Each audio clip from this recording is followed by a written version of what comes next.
मलाई पनि थाहा छैन के छ यो ठाउँको नाम के हो राम्रोसँग त्यो टिपीबाट भाला नि त किन्नु हो अब झरा बिजुमा छानेर खायो भने हामी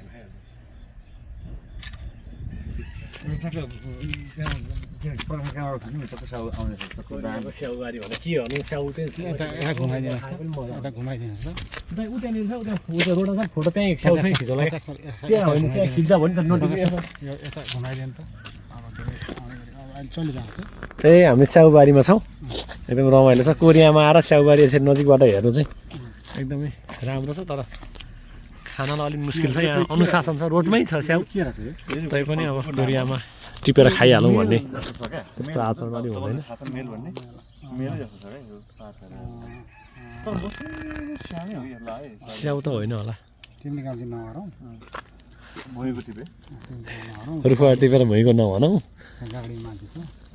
होइन अचम्मै के यो कस्तो राम्रो रहेछ होइन दाइ त्यो भुइँकोमा पनि धेरै झरे खाने भुइँमा पनि मुस्किल भयो होला जोगाउन मुस्किल हो होइन जोगाउने भुइँमा पनि दाइ भुइँमा पनि लठबद्रै झरे खा त यो ल आउनु छ स्याउ ल पेरिमेटर नि भनौँ हो अनि हिउँ पनि पर्ने ठाउँ भएको कारणले गर्दाखेरि स्याउ तर कस्तो मजाले फल्यो क्या अन्त स्याउ फर्मै पर्यो कलबी गरेर